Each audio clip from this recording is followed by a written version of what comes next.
With your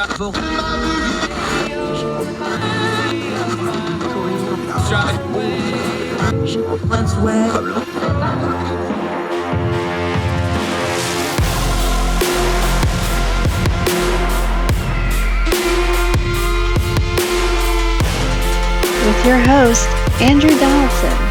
This is Heard Tell. Welcome back to Heard Tell. Okay, let's talk some local stuff. We talk about that a lot because it's important stuff. But how does it get covered? Let's talk to one of our friends. He's been on the program before. He does local coverage and local reporting. Adam Bass. You know him as Adam Bass and Mass with that clever Twitter handle. He's a reporter with the North Star Reporter. He's also a contributor to WBSM up there in Massachusetts. How are you, sir? Good to see you again. Good to be here again, Andrew, and thank you for having me on the show. Always happy to have you. All right, here's the thing. I've been talking about it. I've wrote a couple pieces about it. I bring it up on this program. People just don't pay enough attention to local stuff right now, especially the legislative process, especially city, municipal, county commission, city council, whichever one you may have, depending on where you live. I thought it would be instructive to actually talk to somebody who covers this all the time, which you do. Media has gotten nationalized. There's just no debate about that. It has. Local media is struggling. It's trying to find its niche. I think a lot of local media is starting to figure out this print media, modern media thing, but it ain't quite there yet. You cover it. What is it, the difference? Because you've done both. What's the difference when you're covering local news as far as getting it to the community where it matters the most? Well, see, the important thing, Andrew, is that you have to understand who benefits from reading the news, and that's going to be everybody in that community. And basically what you're trying to do when you're finding an audience when reporting local news is that you want to keep it close to what matters in the community. So, for example, in North Attleboro, one of the communities I cover, one big thing that's going on there is housing. There's this huge housing project going up, or being planned, excuse me, called a 40R project, and that's a mixed-use project. Now, some people are very excited about that because, you know, Massachusetts has a housing crisis, but other people not as excited because they feel as if it's going to bring in too many people, it's going to cause traffic problems. And really, it's sort of like creating what I like to call the spider web model. So a spider web has a center, a nucleus, and then you have all the little things coming out of it. So different people in different areas. So maybe on one ring, it's the legislatures or the town councilmen talked about the 40R project. Some who agree, some who disagree. Then it's going to be the businesses who benefit from it, and then it's going to be the people who benefit from it or don't like it. Everyone plays a part in local news. It's not just single people like a president or a Joe Manchin who's calling all the shots. It's everybody. Everyone has a role, and you need to find out who those roles are and who those power players are. That way, you can deliver it to an audience who can understand. Okay, how does it affect me? Why do I care? Why should I care? This is a good example, Adam Bass and Mass. Let's take housing for a second, because that's a very popular social media debate. It's a popular pundit debate. I cover it on this show a lot because it is important. There is a high housing crisis. There is a lot of things that go into housing that go into things like economics and politics. But that's the perfect example of where local reporting can really come into, because the national narratives, YIMBY versus NIMBYs. Yes, in my backyard, no in my backyard. If you're against affordable housing, you're, bad people. If you're not for it, blah, blah, blah, blah, blah. The problem is locally, there's legitimate reasons why you might not want a particular project in a particular place that doesn't fit that national narrative, but there's local concerns that are very unique. And those people may not be against, affordable housing or whatever it is at all. It just may be that specific project, that specific location. They know the people that are behind it. They may know the actual developers that are behind it. Right. Or the reverse is true. They don't know the developers because they're out of town developers and they got questions about them. Those are all legitimate issues. They don't fit the national narrative, but that's where the local reporting and the local flavor give the context you need to find out what the actual events and what it means is, right? Right. Here's the thing. I'll give you actually a perfect example of this. So one of the town councilors I cover, he said he's not against affordable housing. He likes affordable housing, but he didn't vote for the 40R project because his belief is that the better way for the town to grow is through industrial buildings. So buildings that bring in industry, such as your Amazon. So things that make things, which is industry. Now, the town manager says, okay, I agree with that, but I also think that housing brings a little more growth. So as you said, Andrew, one of the things that's very true, especially on social media and nationalized news, it's very black and white. But, it's like, oh, you can build a railroad easily. It's like, no, you can't really, because you gotta look at the land, you gotta look at all the places, or housing. For example, developers may want to build affordable housing, but one of the big problems is that it doesn't bring a lot of money for them. Building 3, 4 apartment housing, that brings a lot of money for them because the people who come in have that money to spend. So how am I going to make money let's say I'm a developer? How am I going to make money? I got to make a 3, 4 bedroom apartment. Now, the town manager in North Attleboro is trying his best to make sure that there's a way to make money for those developers in making more what he calls holistic housing. But obviously, it's still a process. There's no end to the crisis of housing or any other crisis. And there's going to be different people talking about why it's an issue for them, whether it be those who do not have a home or those who have a home and may say, well, wait a minute, is this the right place to do it? Now, me personally, I'm just covering this. My job as a reporter is not to give opinions. It's to give information and let other people decide those opinions, because we've sort of lost our way as reporters, or just giving their opinions. It's not the Adam Bass show. It's the North Attleboro show narrated by Adam Bass. That's the reality. Yeah, Adam Bass joining us. All right, take us inside on one of these meetings, city council. Yeah, let's do something this. like this, because people look. There's been a thing. I've always been an advocate of, like, if you don't go to a meeting at least once or twice, to at least familiarize yourself with them. Look, Robert's Rules of Order is its own separate language. I understand there's a lot of minutia, a lot of it's boring, a lot of it's just procedural stuff. For somebody that's never been to a city council or a county commission meeting, if you live rurally, whatever your governing body is, the first timer walking in, and give them a little bit of a survival guide. What should they be looking at? What should they be listening for besides the procedure and the nomenclature and all the boring stuff?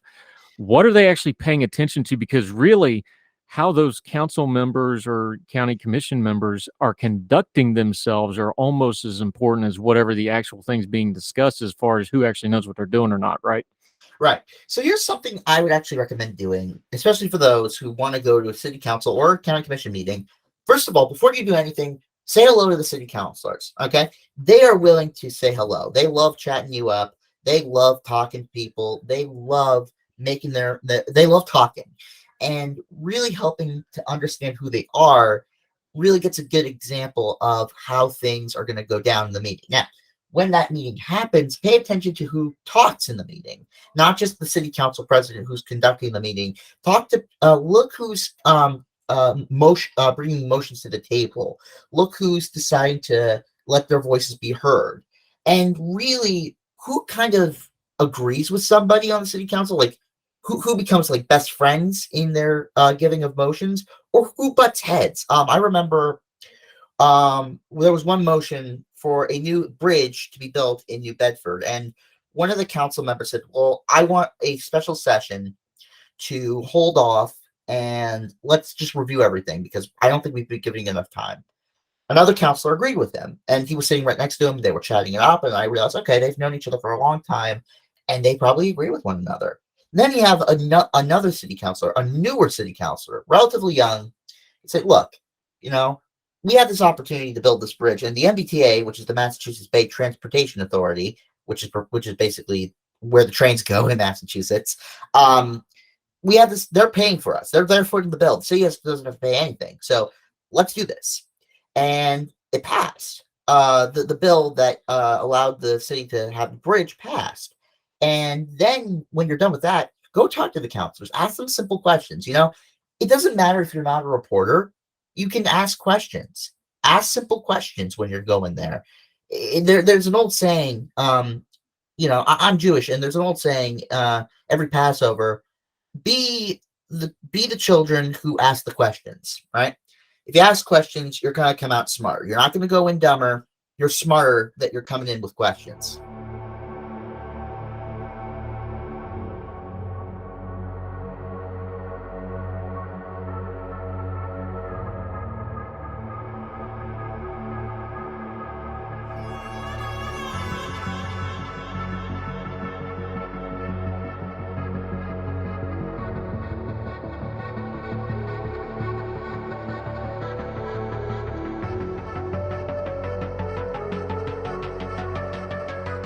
Adam Bass and Mass. Hey, this brings up another thing though. Somewhere like Massachusetts, this is again, same song, second dance. The national narrative doesn't fit always in local politics. Massachusetts, very blue state, very liberal state, very progressive state. This is all known. But the thing about these local issues is people want to ride in and start slapping, the partisan national narratives on it. It just doesn't work that way in local politics. It's not that Uh, there isn't partisanship and there isn't, the party line and things like that. It's just it's a total different tenor and a different pace. And especially somewhere where you have a little bit more, super majorities on a lot of stuff, things are dealt with differently. And that partisan horse race narrative stuff doesn't really fit the local politics, does it?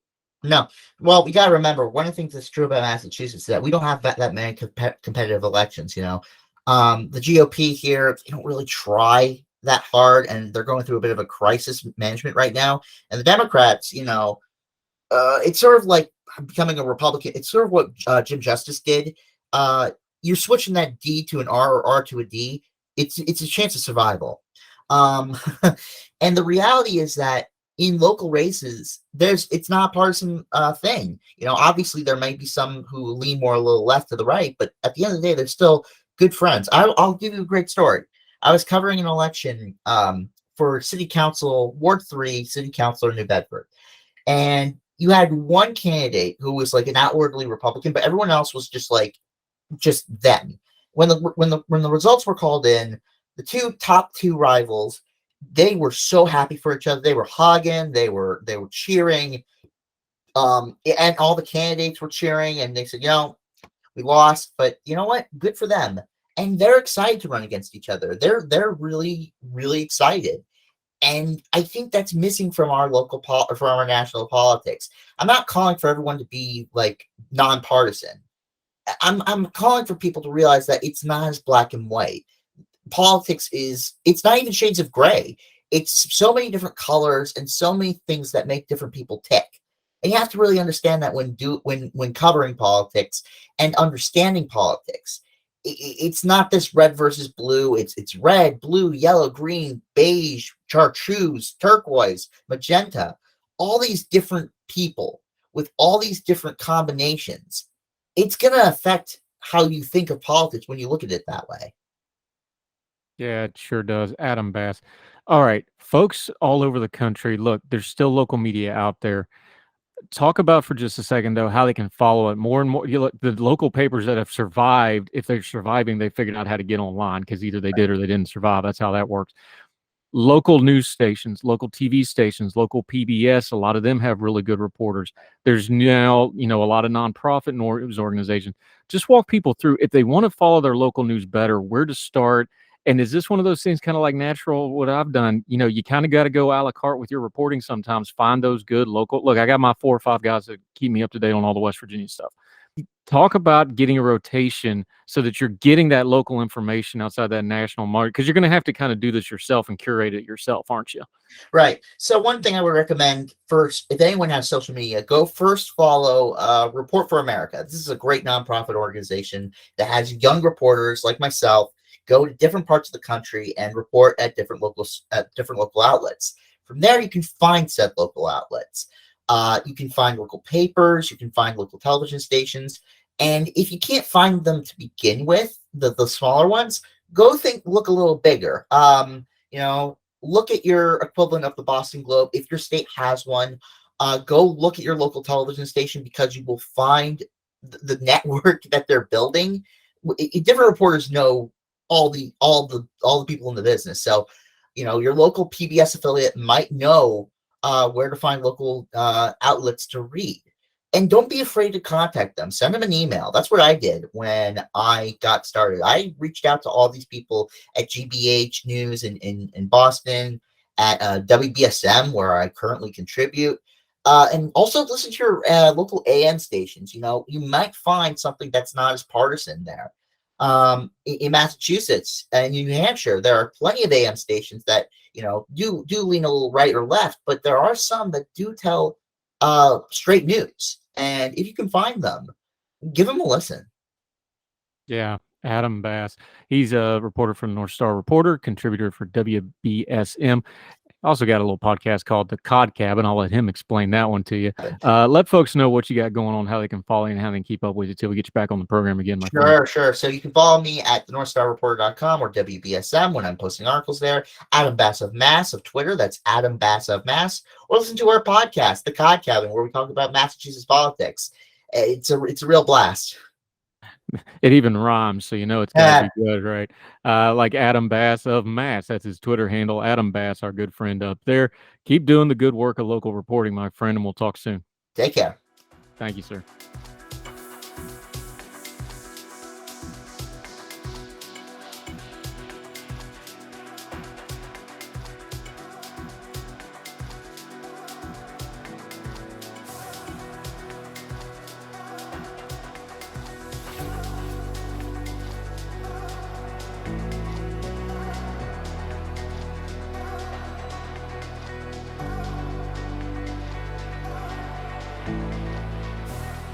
Hi, welcome back to Her Tell. Okay, she's one of our favorites. She's on here all the time because she does that kind of good work. She's a freelance media strategist, award-winning author, not to be confused with just a plain old author like me. Gabriella Hoffman's back on Her Tell. How you doing, my friend? Good to see you again. Good to see you. I'm not an award-winning author. I'm an award-winning writer. I haven't written any award-winning books yet, or books, period. But I appreciate you talking me up, Andrew. Oh, writer, schmiter, author, tinker, tailor, whatever. It all works. You're great. Let's talk a little conservation, which we always love talking to you about it. You've heard her advertisement right here on Her Tell for her conservation podcast. We'll talk about that in a minute.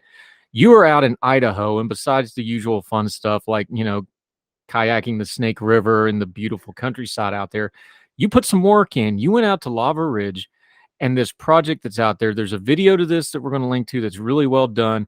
You even got some Fox News coverage on this story. But the long and the short of it is they want to put a wind farm up on this ridge. It's a kind of a rolling hill sort of area. Give folks the background on this project, and then we'll talk about the fact that you didn't just cover this. You went there. You talked to the people. But what was the project in its perfect on the paper form supposed to be? The free market environmental group that I work with, CFACT, enlisted me with going to Idaho's Magic Valley. So the Lava Ridge Wind Project is a really big scale project, wind farm, as you mentioned, that would affect and imperil, to be argued actually, this really sensitive, kind of fascinating region of Idaho. If you've ever been to Idaho, it's a very diverse landscape. You have mountains, you have the sawtooths, you have Idaho's southern region where we were primarily at. It's more prairie, kind of deserty. And this region of Magic Valley is actually very notable because of the lava rock structure. You almost feel like you're on the moon. There's a famous national monument called Craters of the Moon. It's co-managed by the National Park Service and Bureau of Land Management. And this whole region, so you have very fertile farmland, you have national monuments, you have a Japanese internment site sitting right on the edge of where this proposed wind project is. You have the Snake River, you have lots of different kind of facets to this area, this beautiful kind of untouched rural area. It's not a backwards place. They have commerce, they have business, they're largely thriving when things are really economically prosperous. But like any, kind of small town place, they're always affected by booms and busts in the economy. But they've largely been a productive region. People are very easygoing. They want to preserve some of the livelihoods that they've been doing. They really value the farming lifestyle, small business, outdoor recreation. And when they were told that this project is going to be coming to the area and it's a priority of the Biden administration, many of them started to do their research. They wanted to research what would happen if this were to come to their region, kind of the environmental toll that would be entailed from constructing it. And when they did their research, consulted other people who've had wind farms of this magnitude or close to this magnitude, this would be the largest wind farm proposed, onshore wind farm constructed if it goes through and gets the approval. They said it's on too many sensitive areas. It would impact wildlife migration corridors. It would affect birds of prey, raptors. It would kill a lot of them. It would have obviously effects on the water aquifer. That region sits on one of the largest untapped water aquifers, and they have water shortages. So that would be a complicated thing. And these wind turbines would require so much concrete, so many different materials, rare earth minerals that are very hard to procure. So a lot of kind of paradoxes to this. And you see this community kind of coalescing together, people of all political persuasions. A lot of the activists were telling me, even though they may lean more to the right, that we work with people of all political stripes because this is our home. We don't want this to be affected in this way, because once you kind of retrofit this project in a place like this, there's no turning back. It's really hard to kind of recover certain things on the landscape. When you touch farmland like this in this manner, it's really hard to make it productive and valuable and useful. And then just the potential proximity to these really sensitive sites, the National Monument to the north and Craters of the Moon, which is at least 1 million acres, first set aside by Calvin Coolidge, and then President Bill Clinton expanded this. And then you have this Japanese internment camp. We always hear this administration say, we are very mindful of national monuments and sacred spaces, but they put so-called clean energy projects above these very sensitive sites. This particular site that I'm alluding to, which is the Minidoka National Historic Site, it's like a few miles away from one of the farms that I visited and interviewed. And I thought it was important to go to Idaho, not just to be like, okay, I don't like this, I'm going to say it from afar. I can deduce this from afar because I have, doubts about certain technologies. But you can't be a observer and a reporter and a documentarian from afar. You need to go to where the people are. You have to go on the ground. You have to report. You have to absorb the region, get to know its people, see what it's really like. And aside from doing some fun activities, that was just one small piece of it. I got to talk to the people who this would affect. Like I said, I alluded to a farmer whose ranch sits on the largest underwater aquifer.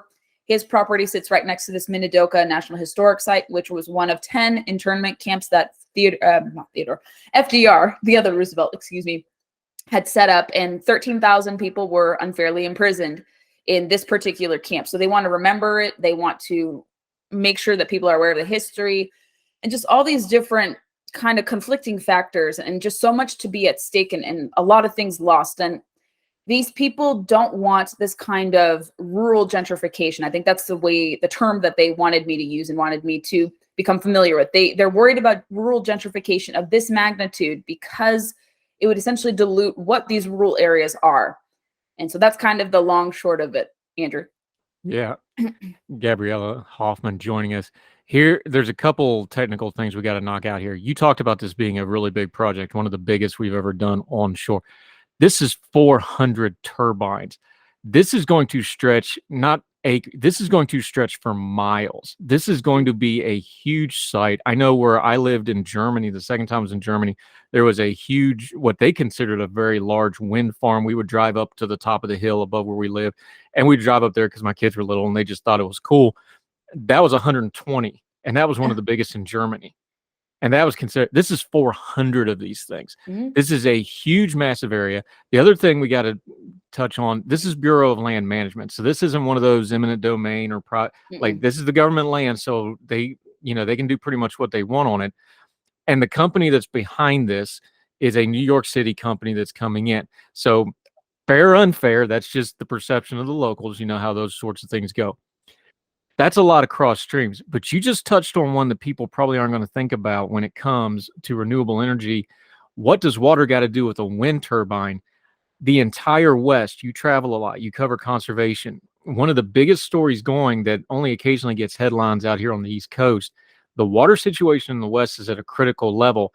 Even something like a major construction project that's going to go for years, they've got legitimate concerns about the aquifer. And the farmer that you interviewed on the video that we're going to link to, he's like the aquifer alone can't handle the stress of this. This thing is crossing a lot of streams, and that's why you're seeing that across the spectrum pushback. Not that they're even against it. They're just wondering, is this too big? Is this too ambitious? And is this the right time and the right place for this project? That's a good assessment of it. Absolutely. And Magic Valley, Idaho is not the only place where this is playing out. There are lots of other places, rural communities in Kansas and Wisconsin and Michigan and all over the country where projects like this are playing out. But this is a unique place because of just the different lava rock formations, the Snake River, meandering its way through. There's a lot of historical context to this too. Obviously, the Western heritage, Evel Knievel had his famous jump at the Perrin Bridge in Twin Falls.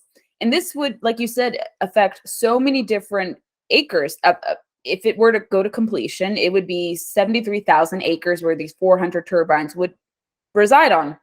And that's a lot of land to worry about. I mean, obviously, yes, Bureau of Land Management land. So people are like, yeah, well, they can essentially do whatever they want. But when those Bureau of Land Management lands kind of cross over onto private property, or there's kind of borders where there's maybe unknowns or there's crossover, the people who have private property or private land that is situated close to it have to be really concerned, because would some of the construction interfere with, let's say, the productivity of their land? So it's, you know, it's questionable when it does situate near private property too. So that's what people are really concerned about there. And just the magnitude of the project, you'll be able to see it for miles. They approximate that as tall as 740 feet individual turbines would be. There isn't anything like this in the United States already. A lot of people are really concerned about some of the noise pollution aspects to this, because they do emit some sort of sonar that does affect people's health. It's not some conspiratorial thing that I dug up, but a lot of people have cited that's a concern. The amount of natural resources that it would take, and also fossil fuels that you'd have to exhaust to build these and to back these up, is also very questionable. It's questionable as to whether or not this is truly a green project. Why do these renewable projects, such as this proposed Lava Ridge project, have to take up so many acres of land if it's going to be renewable and carbon free? Something that is environmentally friendly or touted to be that way shouldn't be taking up so many acres of land to achieve a certain, magnitude of megawatts of wind energy. Wind is also very intermittent. It's not a reliable energy source. The Western United States is susceptible to earthquakes, other natural disasters. I don't know if that's really factored into it as much, but yes, people are just concerned, and they should be, and how many rare earth minerals in terms of tons and supplies are going to be used when they don't even want to do permitting reform. Like I said, there's so many paradoxes to this. People are going to see this from their homes. You're going to see it from as far away from craters of the moon, like I told you, that national monument. And when people go to this region of Idaho, they don't want to see skyscrapers or tall structures. They want to enjoy nature. They want to be off the beaten path. And like I said, this is what rural gentrification would look like. It's bringing ugly aspects into these areas that kind of want to be left alone and untouched and kind of preserved. So that's what I think the locals were really concerned about. And like I said, it's almost a consensus of locals opposing this. You have these people coming from out of state, like you said, New York. They created a shell company saying that we're for the vested interests of the locals, when obviously that's not the case. When one of the company representatives was probed about where is this energy going to go to when it's potentially generated, or if it is ever generated, and they found out that most of this energy is not going to even be enjoyed by Idahoans. It's going to go to California and Nevada. So that's the kicker with it too. So it doesn't really benefit Idahoans. It's kind of NIMBY types coming to Idaho. They hate red states, but they love their potential to extract energy and then import that energy into their state. So it's NIMBYs coming, saying they love this green energy, but they don't want it in their backyards, but they don't mind exhausting red states that have a lot of natural resources and very arable land to be able to do this. So lots of paradoxes involved here.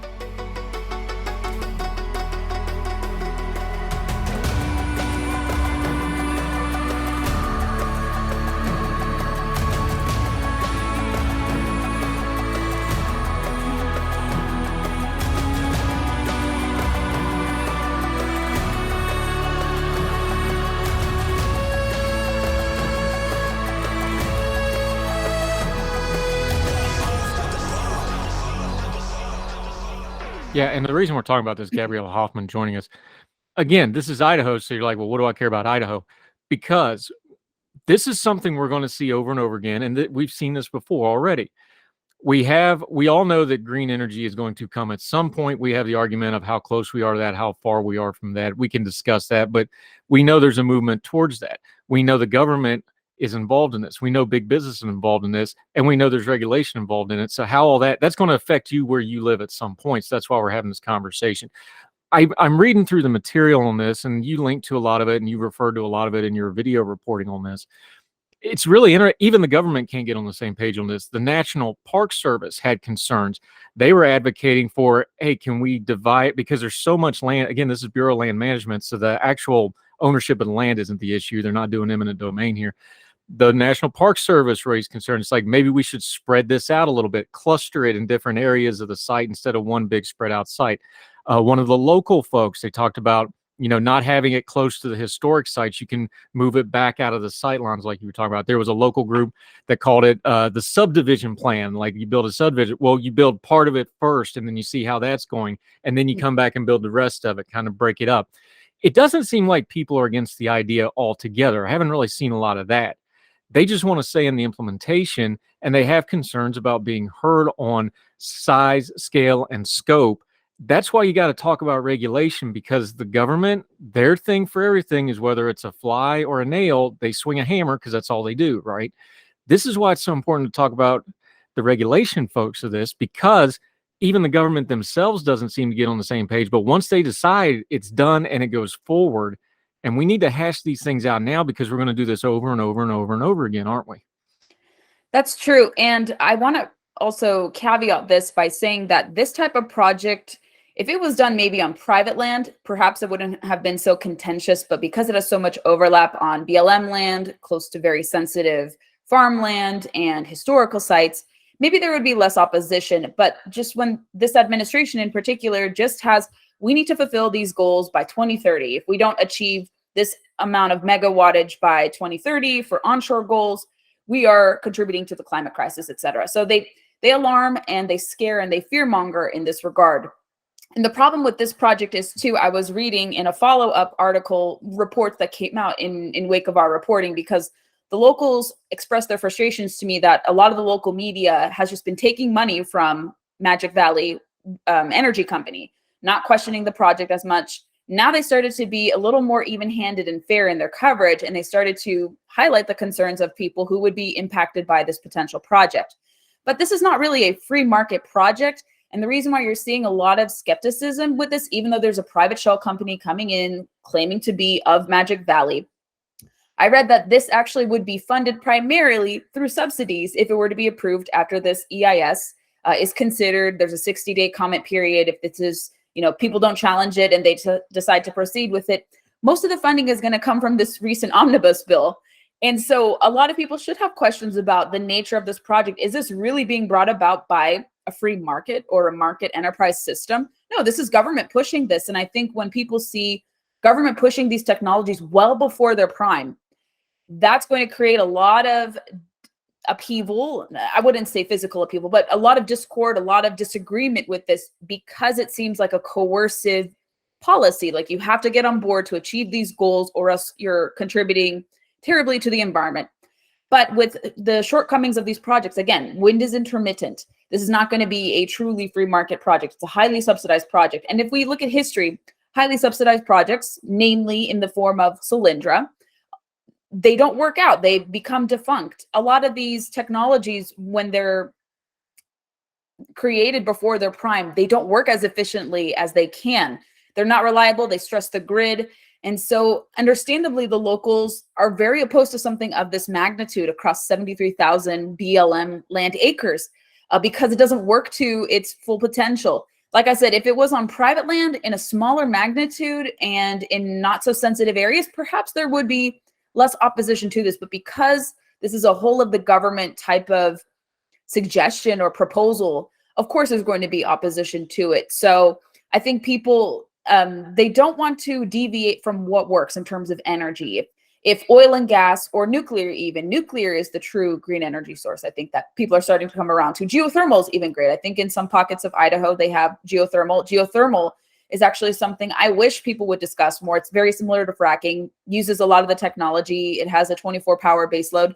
It's not a perfect system, of course, but I think it'd be far more efficient than solar or wind could be, just because you see what happens in Iceland and some other areas in the United States where it's tried on a more kind of case-by-case basis. But they're not looking at real technologies which will have less of an environmental footprint. They're done largely underground, or in a smaller scale. For a nuclear reactor, you're not using as much land as you would for solar and wind. And same with geothermal. A lot of geothermal, you have a little bit of below surface and then above surface. Doesn't really take up that much of land.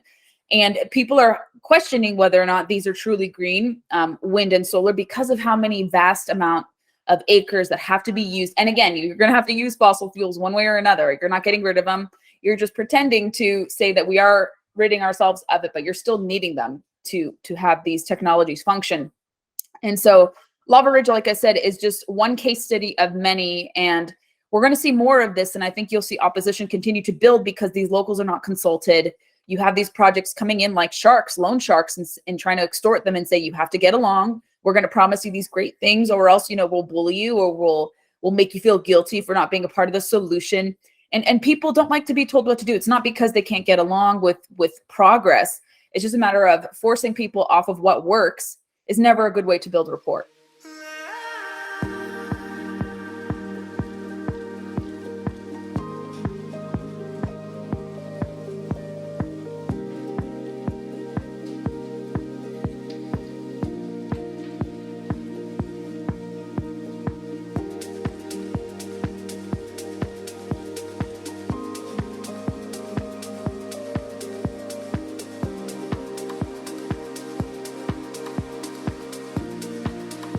Yeah, Gabriella Hoffman joining us. I'm cynical on these things for a different reason. I'm not against them. Okay, I'm not. I'm just healthily cynical, and I need things explained, and I want to know the ins and the outs of it. Here's my thing. I come from the land of the coal mines. I know what a clear-cut mountaintop removal strip mine looks like. It's not pretty. It's ugly. It has tremendous environmental impact because of runoff and drainage and all sorts of things.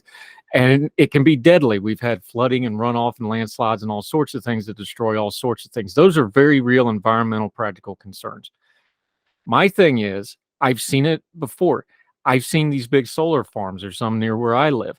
They're not real pretty to look at. When you got to clear cut a big area of land to put down a bunch of solar panels, that's still clear cut, and whether it's for green energy or not.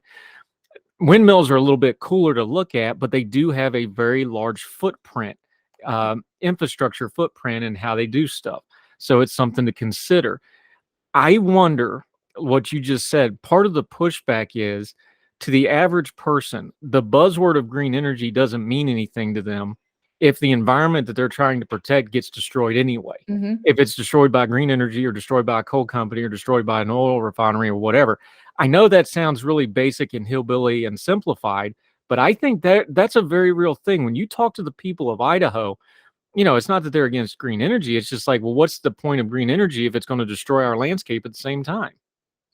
And therein lies the paradox with green energy. A lot of what people are seeing, whether it's onshore, offshore wind, solar farms, there's even a solar farm proposal in Virginia that would be the largest solar farm of its kind, very similar. And the concern is you'll have to resort to deforestation to make sure this project comes to fruition. And I bet the same is happening in West Virginia and other places too. And so the mantra of, when you get to the root of this, people are smart. I think a lot of people really underestimate Americans in flyover country and outside the coasts. They're very resourceful people. They're not just random people who are bigoted, backwards, don't know what happens around them. I think those closest to the land, whether they're outdoorsy or they're working on productive farmland, they know what is best for their surroundings. They are very conscious about the environment because if you're working, let's say, in agriculture, your industry is very regulated.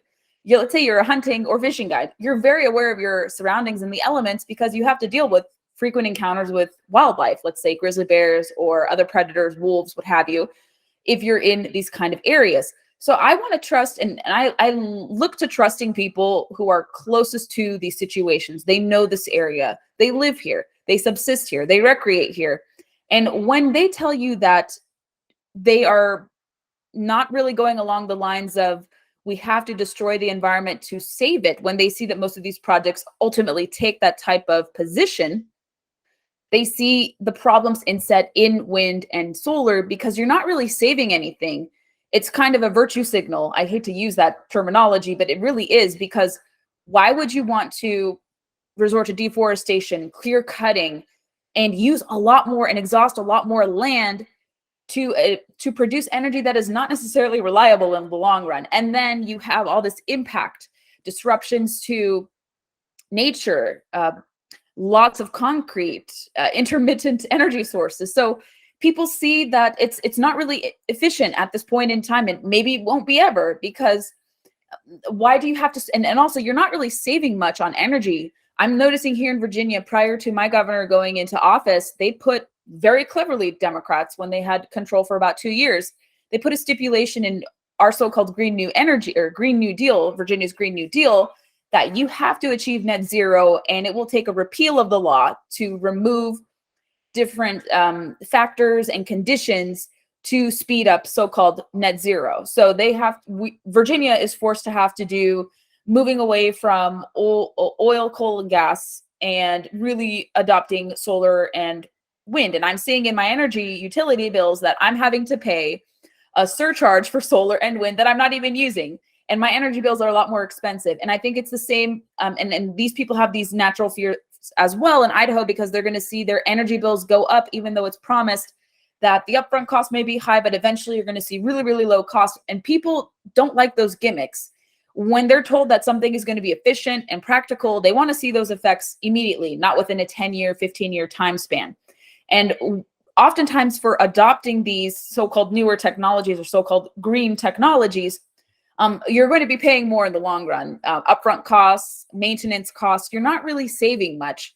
And then you're losing a lot of valuable land. You're losing precious resources, even worse, I think, than you would if you were doing oil and gas and coal exploration.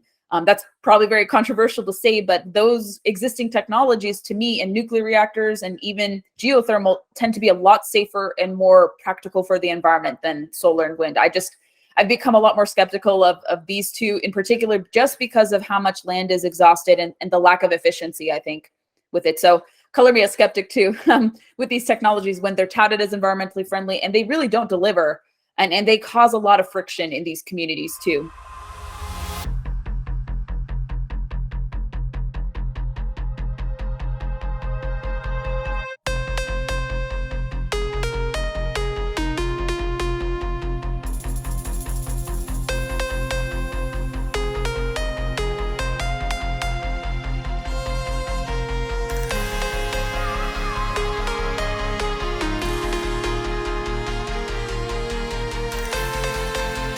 Yeah, this is Gabriella Hoffman joining us. This is why I tend to try to trend as much as I can towards all of the above on this stuff.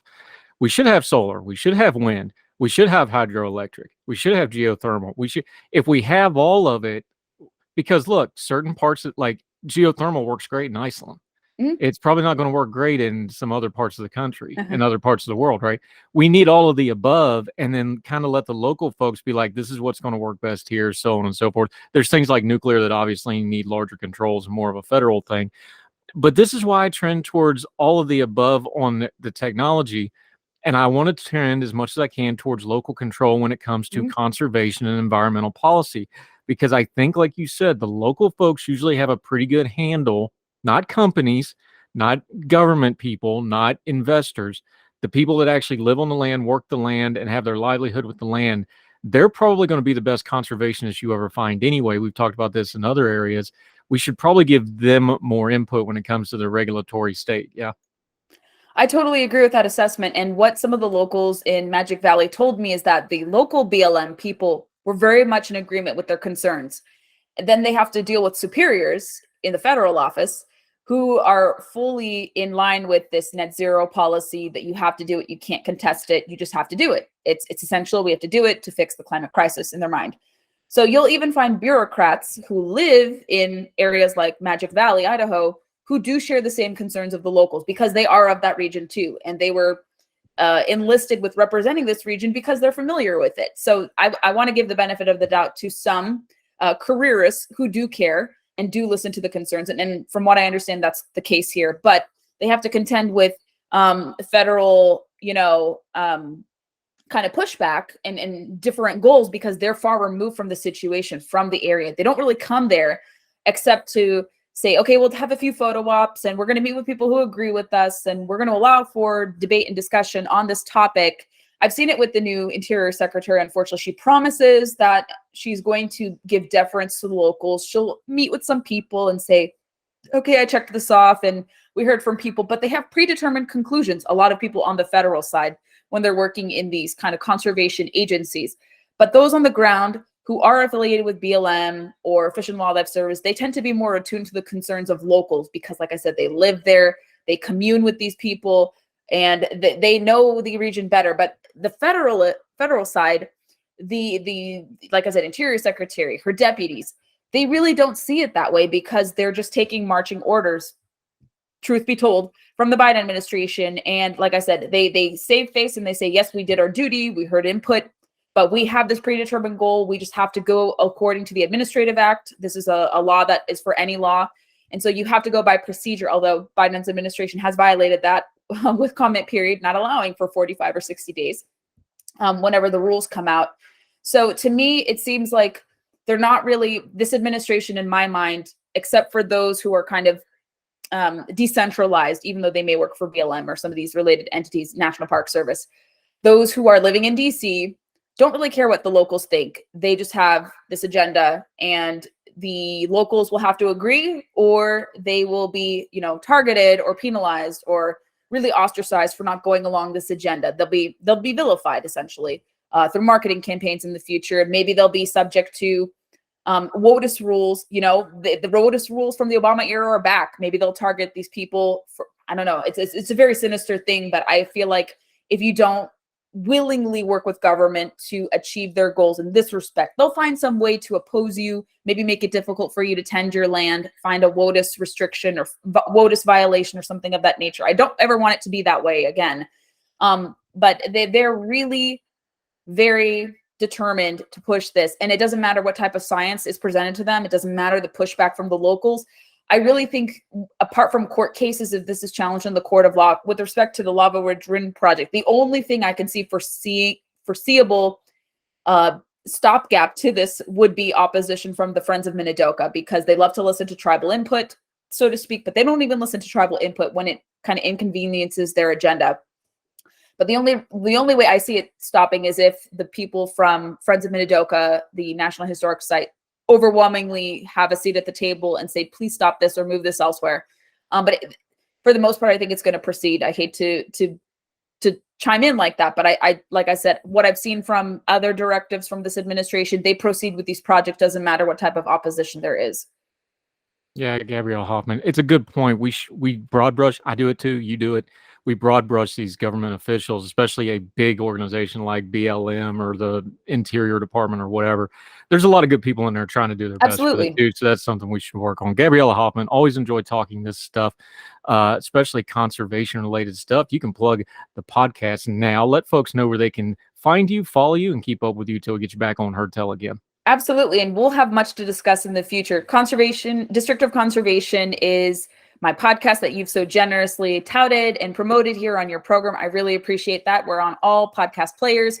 We've had a lot of great interviews recently. I'm focusing a lot on interviews, and we're going to be mixing it up with some public policy discussions. I actually have a really fascinating interview about artificial intelligence being used to help mitigate high intensity wildfires coming up next week, or by the time this comes to air next week. I spoke to one of my acquaintances who was in the DoD, and she wrote about how they're using AI to help combat these really high intensity fires. Really fascinating discussion. Someone I've known for a while, really fascinating gal. She was a Kiowa pilot, and she's been in the news before. And so we have a lot of really interesting stuff. I'm going to talk about some interesting bills. There was a resolution in Wyoming to ban electric vehicles by 2035. I thought that was really funny.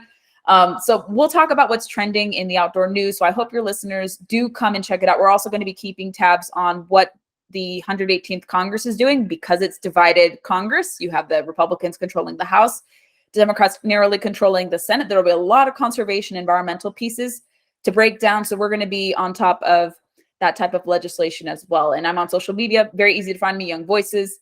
And I look forward to connecting with anyone and coming back on the podcast, of course. Yeah, we love having you. We'll keep having you. Always do good work, my friend Gabriella Hoffman. Great seeing you again. Thank you, Andrew. Good to talk to you. Happy weekend. You too. Bye.